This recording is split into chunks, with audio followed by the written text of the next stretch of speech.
अस्सलाम वालेकुम students, hope you all are fine.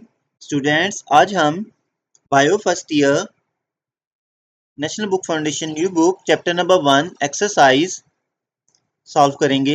So let's start. First question है हमारे पास multiple choice question. First MCQ है हमारे पास, which of the following is the major advantage of using a light microscope instead of electron microscope? Options are superior resolving power, constant depth of focus, observation of living matter, use of very thin sections. Correct option is C. Observation of living matter.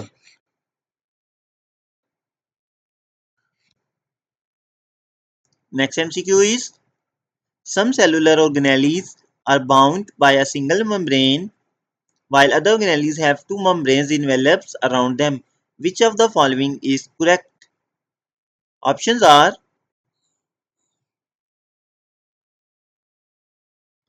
single membrane and double membrane. Option A, peroxisome, lysosome, nucleus, chloroplast, chloroplast, lysosome, nucleus, peroxisome, nucleus, chloroplast, lysosome, peroxisome.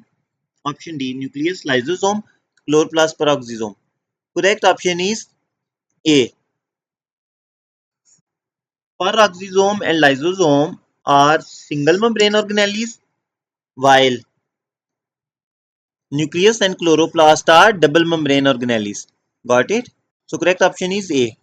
Next MCQ is, which of the following cell structures contains the highest concentration of RNA? Options are centriole, lysosome, chromosome, nucleolus.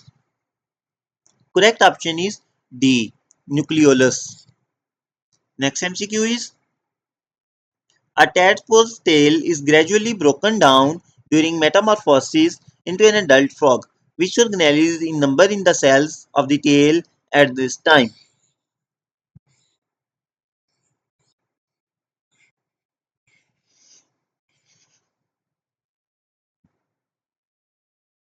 Options are centriole, endoplasmic reticulum, Golgi complex, lysosome. Correct option is D, lysosome. Next MCQ is, which of the following organelle always contain DNA? Options are centriole, Golgi complex, lysosome, mitochondria. Correct option is D, mitochondria. Next MCQ is, which distinguishes a prokaryotic cell from a eukaryotic cell? Options are prokaryotic cell have a cell wall and nucleus. Prokaryotic cell have no membrane bound organelles. Prokaryotic cell have a centriole. Prokaryotic cell have no ribosomes. Correct option is B. Prokaryotic cell have no membrane bound organelles. Next MCQ is, the elasticity of plasma membrane demonstrate that it is made up in part of. Options are lipids, nucleic acid, carbohydrate, protein. Correct option is A, lipid. Next MCQ is,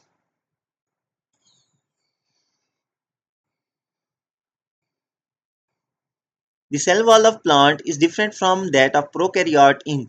Options are both structure and chemical composition, structure only, chemical composition only, number of layers only. Correct option is C, chemical composition only. Next MCQ is, which of the following are present in prokaryotic cell? Options are chloroplast DNA, nuclear envelope, chromosome, mitochondria, nuclear envelope, cytoplasm, DNA, mitochondria, cytoplasm, DNA, ribosome. Correct option is D,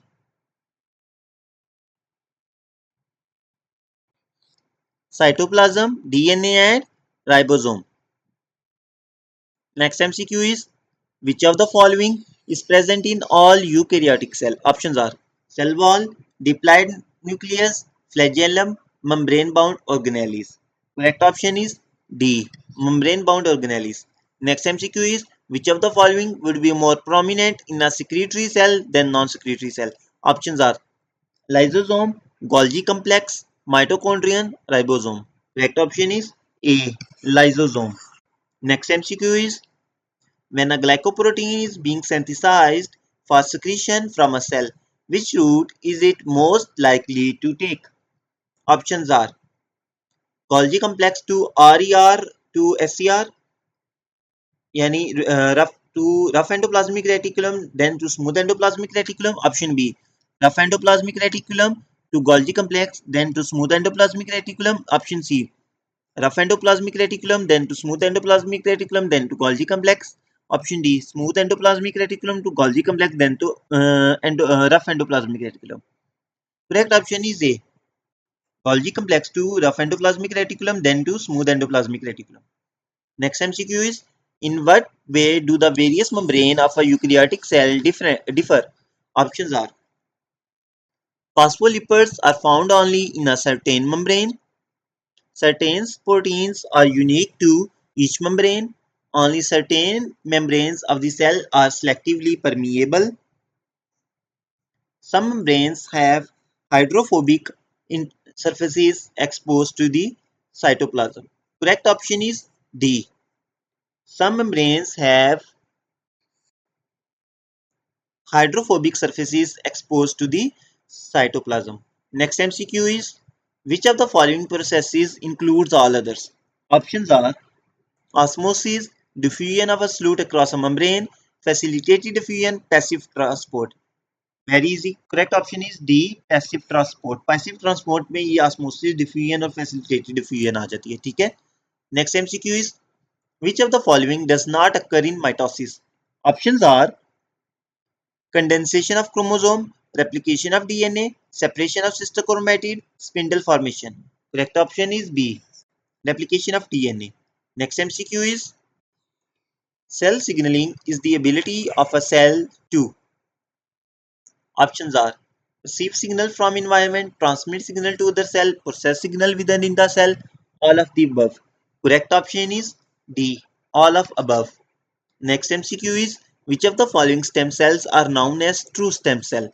Options are totipotent cell, germipotent cell, non-potent cell, pluripotent cell.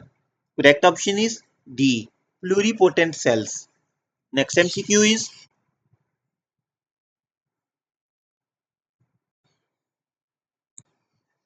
the fundamental property of stem cells is it does not contain any structure which allows stem cells to perform specialized function.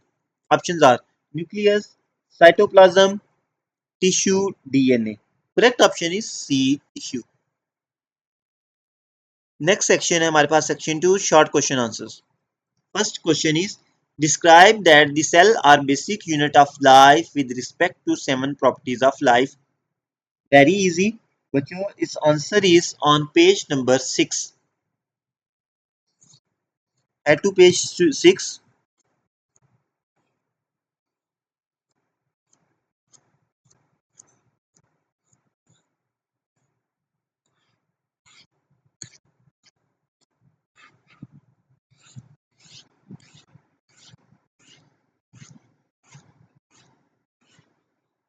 Here is his answer. Cell is defined as the structural and functional unit of life.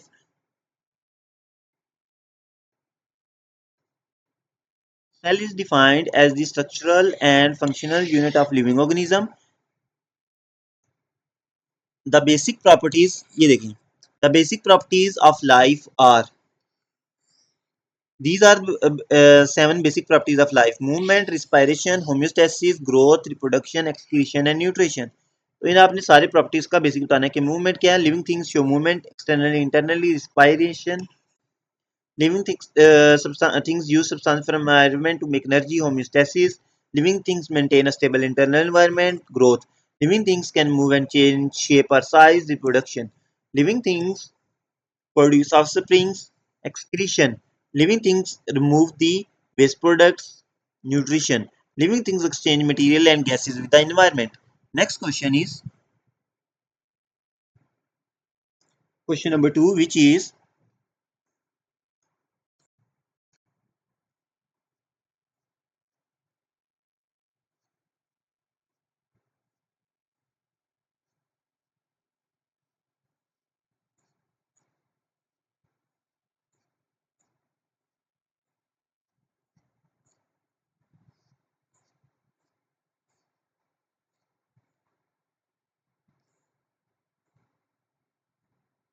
What is the difference between the resolution and magnification of light microscope and electron microscope? Its answer is on page number 48.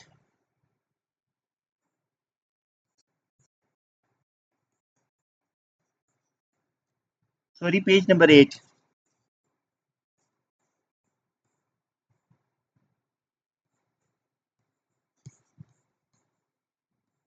ये देखिए बच्चों इसका answer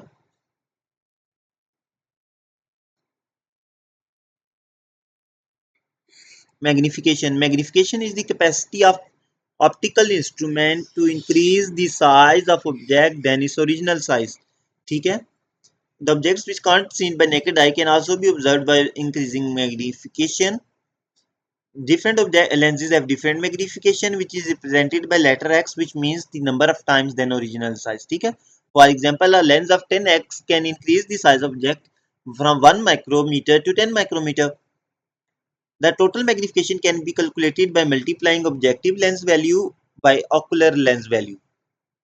maximum ये देखें जो मैंने उसका question था कि मैग्निफिकेशन ऑफ लाइट माइक्रोस्कोप कितनी है और electron microscope. Maximum magnification of a light microscope is 1500x using a 100x objective and 15x ocular lens. An electron microscope can magnify specimens between 1 and 50 million times. ठीक है. Next आ जाता है resolution. It is the measure of microscope ability to distinguish between two points which are close together on an object. ठीक है. तो अब देखें, अब देखो क्या कह रहा है कि resolution of human I is 0.1 millimeter.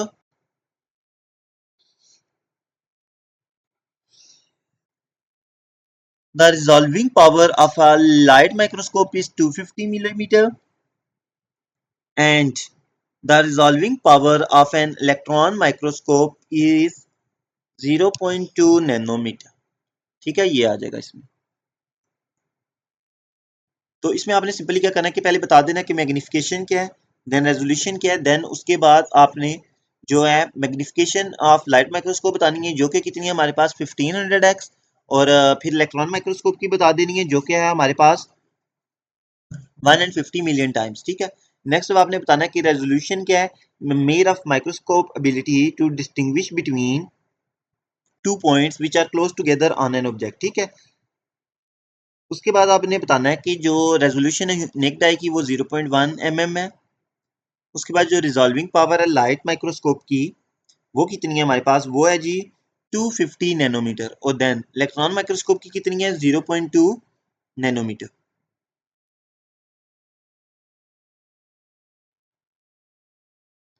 Next question है हमारे पास question number 3 which is name 3 organelles revealed by electron microscope. ठीक है, वो तीन ऑर्गेनेलीज के नाम था जो इलेक्ट्रॉन माइक्रोस्कोप से रिवील हुई.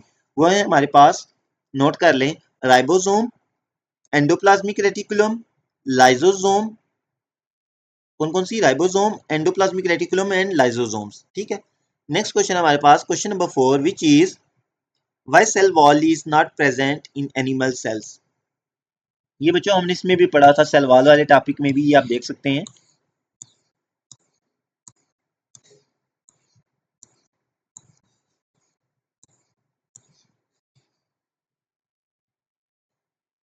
Cell wall is present in plants, ये इस वाले टॉपिक में देखें सेल वॉल में. Present in plant and prokaryotes fungi, but animal cells do not have cell wall. This is because, ये रीजन है, due to their locomotor mode of life. Due to their locomotor mode of life. Next question है हमारे पास, what holds the ribosome together in a polysome. Ribosomes को कौन गठेरता है एक पॉलीजोम के अंदर. इसका बच्चों ये देखें राइबोसोम वाले टॉपिक के अंदर है.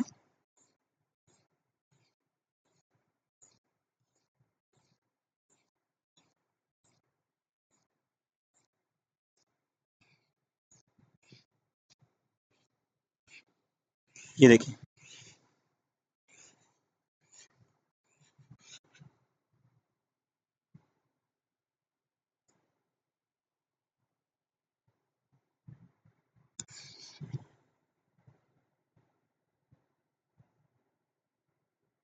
दी अटैचमेंट इज, ये इसका आंसर है राइबोसोम वाले टॉपिक में. ये देखें, ये राइबोसोम, कि कह रहा है कि इनके जो अटैचमेंट को कौन कंट्रोल करता है, the attachment is controlled by presence of magnesium ion concentration or forming charge bonds between phosphate group of RNA and amino group of amino acid are both by magnesium ion and salt bond. ठीक है. Both ribosomal units are generally attached together at time of function. The ribosome involved in event of protein synthesis. Sometime during protein synthesis, several ribosomes are attached to one mRNA molecule. Such a chain of many ribosomes is called a polysome or polyribosome. Next आ जाता है हमारे पास question. Question number 6. What would happen if there are no lysosomes in human cells?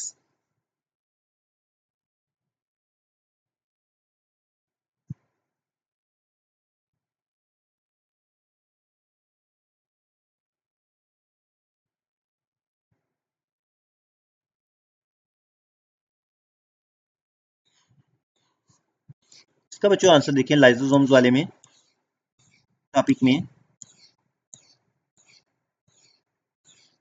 ये देखिए lysosomes.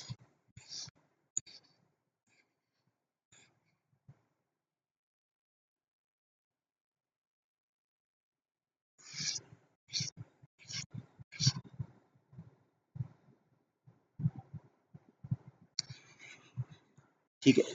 Lysosomes बच्चे क्या करते हैं कि ये जो होते हैं ये ब्रेक डाउन करते हैं वेस्ट मटेरियल को. इसका रीजन लिख लें. Lysosomes also called suicidal bags are responsible for cell death or phagocytosis under certain condition. The basic function of lysosome is to digest all the waste product of cell. कह रहा है कि जो lysosome का basic function होता है कि वो digest करना तमाम waste product cell के.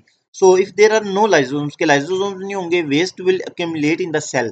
के सेल में वेस्ट जमा होना शुरू हो जाएगा, मेकिंग इट टॉक्सिक बना देगी. ठीक है, ये है इसका आंसर. नेक्स्ट क्वेश्चन है हमारे पास question number 7. Why lysosomes are called suicidal bags? Answer is on page number 23. बच्चों ये देखें लाइसोसोम वाले टॉपिक में लास्ट पे. समटाइम्स स्पेशली यहाँ से especially during developmental phase when a particular cell is required to disintegrate a type of cell that is committed called autolysis. This is a programmed cell death in which lysosome burst and their enzyme contents are quickly dispersed throughout the cytoplasm. In this way, the cell is disintegrated into fragments which are phagocytosed by the cells. Due to this function, lysosomes are also called suicidal bags. ठीक है, ये इसका answer है. Next question है हमारे पास question number 8. Name the structure and organelles which are common in plant cell, animal cell and prokaryotic cell. के वो स्ट्रक्चर और ऑर्गेनेलीज बताएं जो कि कॉमन है किस किस में, प्लांट सेल में, एनिमल सेल में, प्रोकैरियोटिक सेल में. तो इसमें हमारे पास आ जाएगा सबसे पहले सेल मेम्ब्रेन, साइटोप्लाज्म और राइबोसोम. कौन कौन सा? सेल मेम्ब्रेन, साइटोप्लाज्म और राइबोसोम. नेक्स्ट क्वेश्चन आ जाता है हमारे पास question number 9. How is the chloroplast similar to bacterium?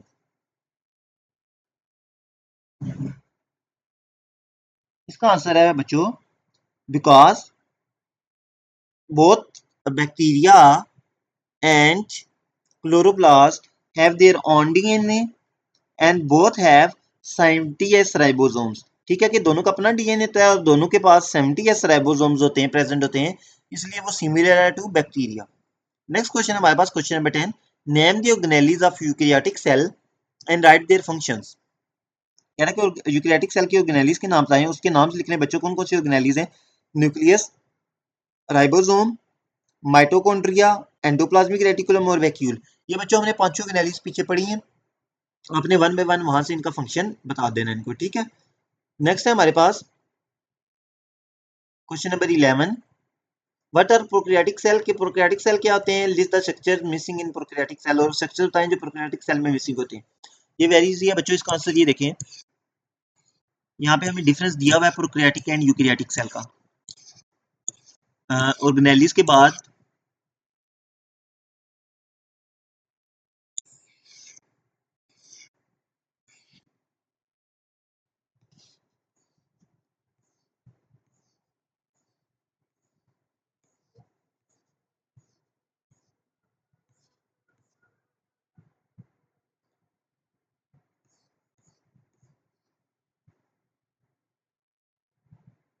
यहाँ से आप बता सकते हैं प्रोकैरियोटिक सेल, ये जो हमें डिफरेंस दिया हुआ है यहाँ से कि prokaryotes are unicellular, nucleus and other membrane bound organelles are absent, they have their ribosomes are 70s, their DNA is stored in cytoplasm। ठीक है, ये इनका है। और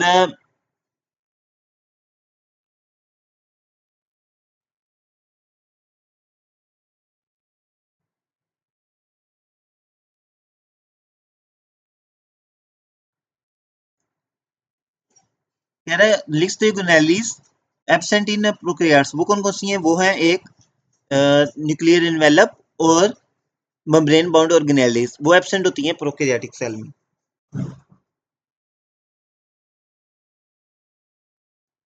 नेक्स्ट क्वेश्चन है हमारे पास question number 12, what organelles are single membrane, double membrane and lacking any membrane, की कौन सी ऑर्गेनेल्स हैं जो सिंगल मेम्ब्रेन है, कौन सी डबल मेम्ब्रेन बाउंड है और कौन सी लैकिंग एनी मेम्ब्रेन? तो इसमें आप लिख लें सिंगल मेम्ब्रेन वाली होती हैं लाइसोसोम, पैराक्सिसोम और वैक्यूल। तीन ऑर्गेनेल्स हैं सिंगल वाली, लाइसोसोम, पैराक्सिसोम, वैक्यूल। डबल वाली है हमारे पास तीन ऑर्गेनेल्स हैं, चार हैं बल्कि, mitochondria, chloroplast, endoplasmic reticulum, nucleus. और लैकिंग एनी मेम्ब्रेन में हमारे पास दो हैं, ribosomes and centrioles. Next question आ जाए हमारे पास question number 13, compare chemical composition of nucleoplasm with that of cytoplasm. Very easy, ये बच्चों देखें, इसमें कंपोजिशन बतानी है हमने न्यूक्लियोप्लाज्म की और साइटोप्लाज्म की। ये देख लें, ये टॉपिक है हमारे पास पेज नंबर 28 पे, न्यूक्लियोप्लाज्म। इसमें अगर आप देखें तो इसमें कंपोजिशन दी हुई है न्यूक्लियोप्लाज्म की। It is a transparent ground substance formed of mixture of proteins, enzymes, DNA and RNA polymerase, free nucleotide, and some metal ions like magnesium. It also contains histone and non-histone protein. So it is slightly different from cytoplasm. और दूसरा इसमें आ जाएगी cytoplasm की composition, जो कि है हमारे पास page number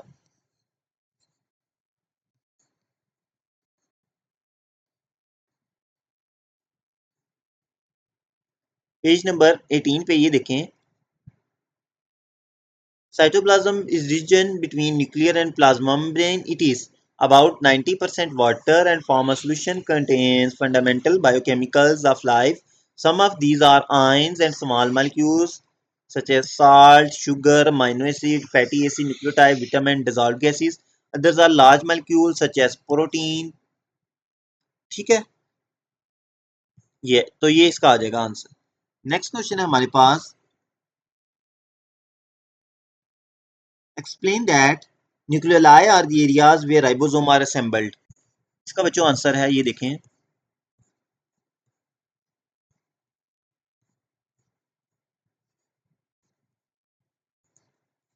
ये पेज नंबर 28 पे देखें, nucleolus.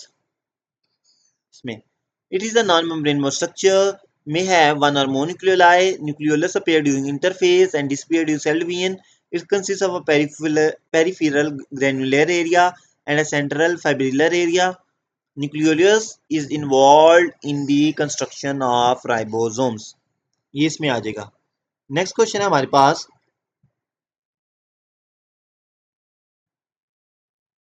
Draw label diagram of section through mitochondria and chloroplast. कि लेबल डायग्राम ड्रा करें क्लोरोप्लास्ट की और माइटोकॉन्ड्रिया की। तो ये देख रहे हैं बच्चों, ये है क्लोरोप्लास्ट की diagram on page number 27, figure 1.26 chloroplast. इसमें देखिए एक आउटर मेम्ब्रेन है, एक इनर मेम्ब्रेन है। अगर आप ये देखें साइड पे डायग्राम, ये जो एक स्टैक है इसको ग्रेनम कहते हैं, और जो एक सिंगल है नहीं, प्लूरल क्या, ग्रेना, ये स्मॉलर थैलाकाइड है, और ये जो बीच में जिससे कनेक्ट हुए हैं ये लार्जर थैलाकाइड है। ठीक है, ये इसकी लेबल डायग्राम है। दूसरा है हमारे पास माइटोकॉन्ड्रिया की, वो है हमारे पास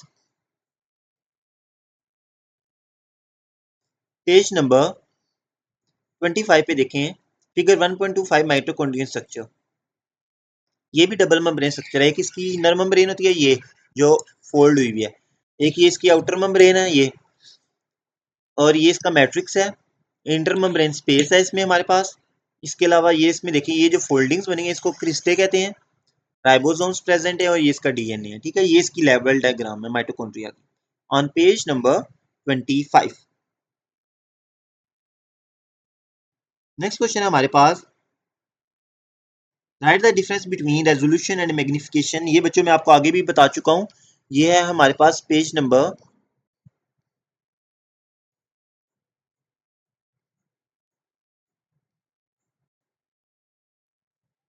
ये देख लें, मैग्निफिकेशन, रेजोल्यूशन, ये है हमारे पास बच्चों पेज नंबर 8 पर।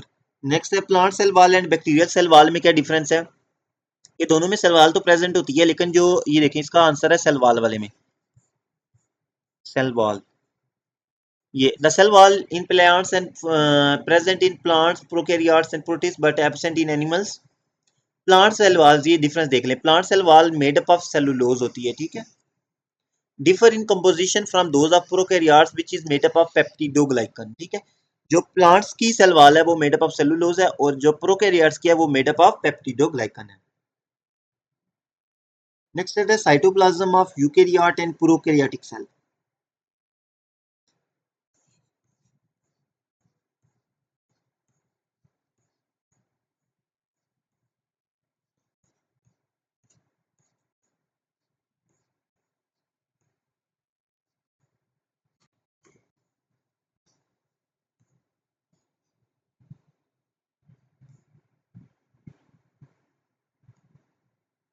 ये देखिए इसका बच्चों, इसका आंसर है पेज नंबर 18। साइटोप्लाज्म में देखें, cytoplasm is region between nuclear membrane and plasma membrane, also common component prokaryotic and eukaryotic cell.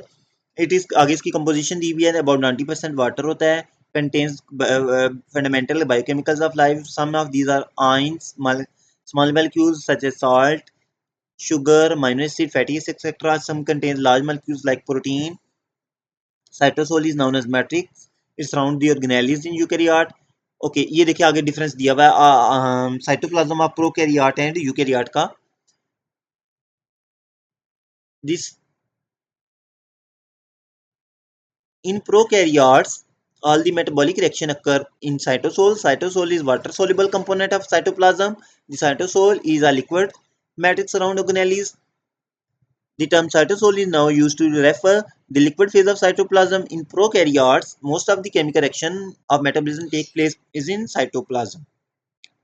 The cytoplasm acts as a site of metabolism, storehouse of cell. The metabolic pathways generally occur in cytoplasm. ठीक है, next है हमारे पास rough endoplasmic reticulum and smooth endoplasmic reticulum. इसका answer है बच्चों endoplasmic reticulum में देखें, endoplasmic reticulum is extensive network of brain. इसमें हमारे पास स्मूथ एंडोप्लाज्मिक रेटिकुलम ये आ जाता है। स्मूथ एंडोप्लाज्मिक रेटिकुलम क्या है, it is continuous with rough endoplasmic reticulum, ribosomes are not attached to it, that's why it is called smooth, it has smooth appearance और called smooth endoplasmic reticulum, ठीक है। और जो रफ होता है, it has ribosome attached, so it has rough appearance under electron microscope, so called rough endoplasmic reticulum. So इसका answer है page number 18 19 and 20 पे, smooth endoplasmic reticulum and rough endoplasmic reticulum. Next है chromatin and chromosome. इसका answer है बच्चों,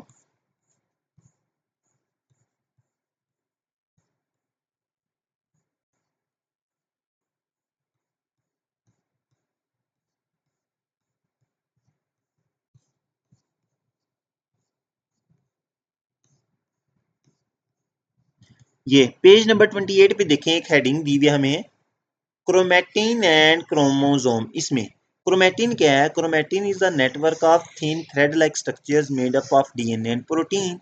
during cell division क्या होता है, जो क्रोमैटिन हो जाता है वो कंडेंस हो जाता है और कायल अप होकर एक स्ट्रक्चर बना लेता है जिसको हम क्रोमोसोम कहते हैं, ठीक है। तो ये डिफरेंस है, आपने यहाँ से लिखना है पेज नंबर 28 से। नेक्स्ट है हमारे पास question number 17, what are vesicles and what function they perform. कि वेसिकल्स क्या होते हैं और क्या फंक्शन वो परफॉर्म करते हैं। इसका बच्चों आंसर है, ये देखें पेज नंबर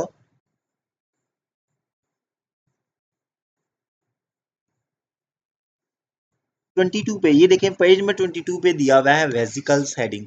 इसमें है इसका answer, the word vesicle drive from Latin word vesicula meaning small bladder, small, these are small organisms present in cell. Their membrane enclosed sacs. Vesicle is a small structure within a cell consisting of fluid enclosed in a closed by a lipid bilayer, ठीक है। सो ये इसका इसका answer आ जाएगा। और इनका function ये देख लें, function of vesicle is that they transport substances from one cell to another and from one part of cell to another eg protein और अदर मॉलिक्यूल्स। ठीक है, ये इसका फंक्शन है, तो इसमें ये वाला आ जाएगा वेसिकल्स। नेक्स्ट है हमारे पास question number 18, what are the techniques used to study plasma membrane, को स्टडी करने के लिए हम कौन सी टेक्निक्स यूज कर सकते हैं।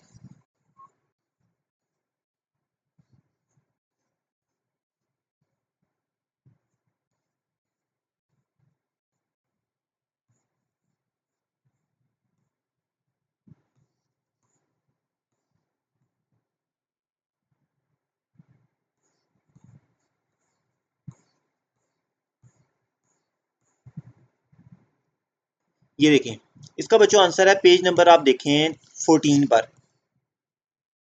Techniques used in studying cell membrane, कि सेल मेम्ब्रेन को स्टडी करने के लिए हम कौन सी टेक्निक्स यूज कर सकते हैं। The biophysical imaging technique such as atomic force microscopy, super resolution fluorescent microscopy have been developed to study biological structures. Scanning electron microscopy, जिसको हम SCMP कहते हैं, is one of fundamental techniques for membrane characterization. It gives morphology and topography data of prepared membranes. SEM can be used to determine the pore size in case of a porous membrane. तो ये आ जाएगा, ठीक है इसका answer. Next question है हमारे पास, question number 19, define cell signalling. Cell signalling क्या है ये बच्चों, इसकी डेफिनेशन यहाँ से आपने लिखनी है पेज नंबर 14 पर। The process by which cell communicate with other cell within the body or external environment is called signaling, or simply the transfer of information from one cell to another is called cell signaling। ये आ जाएगा। Next है हमारे पास magnification है resolution, ये मैं आपको आगे भी बता चुका हूँ, इसका पेज नंबर 8 पर आंसर है, ये देख लें। मैग्निफिकेशन और रेजोल्यूशन की डेफिनेशन की ये क्या है, ये magnification is the capacity of instrument to increase the size of objects then original size, and resolution is the measure of microscope ability to distinguish between two points. ठीक है, ये है। नेक्स्ट है हमारे पास stem cells, pluripotent stem cells. Stem cells क्या होते हैं और प्लूरीपोटेंट स्टेम सेल्स कौन से होते हैं, ये है बच्चों इसका आंसर। ये देखें जहाँ पे ऑर्गेनेलिज एंड हो रही है, उसके बाद नेक्स्ट टॉपिक है जो हमारे पास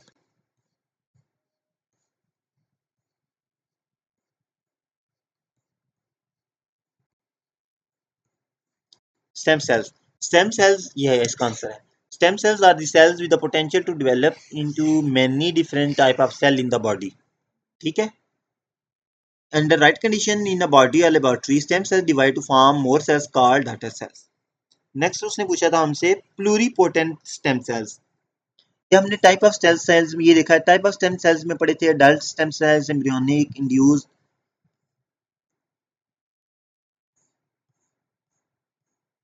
उसके अलावा ये बेस्ड ऑन जो पोटेंसी होती है उनकी किस में पोटेंशियल के कितने टाइप्स में वो डिफरेंशिएट हो, जस्ट टाइप बेस पे भी हमारे पास स्टेम सेल्स की टाइप है, वो कितनी टाइप्स हैं, 5।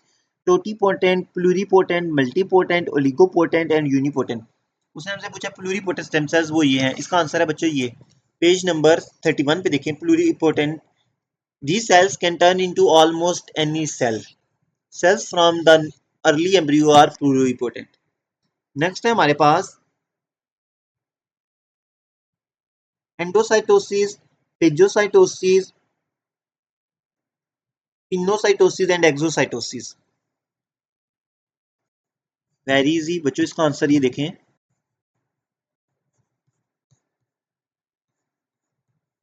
ये पेज नंबर 32 पर देखें। एंडोसाइटोसिस एंड एक्सोसाइटोसिस के, एंडोसाइटोसिस क्या है जी, process by which substances are engulfed with in the cell, and इसकी दो टाइप्स हैं एंडोसाइटोसिस की, phagocytosis and pinocytosis. Process through विच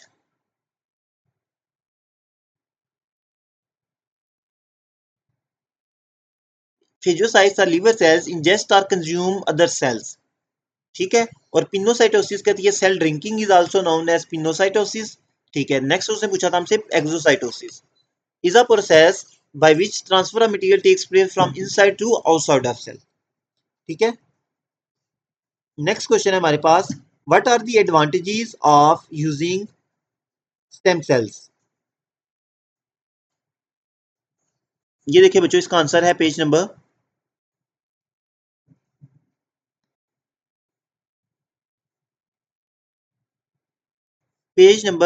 30 पे देखें। स्टेम सेल्स में advantages of using stem cell. क्या एडवांटेजेस हैं? New cells are provided by stem cells. As they grow, they replace the specialized cells that are damaged or lost. They can divide again and again to produce new cell. As the stem cells divide, they can change into other type that make up body. Benefits of stem cell therapy are in treatment of spinal cord injuries, type 1 diabetes, Parkinson's disease, Alzheimer's disease, heart disease, stroke, burns, cancer, and osteoarthritis, etc. तो ये है बच्चों इसका answer.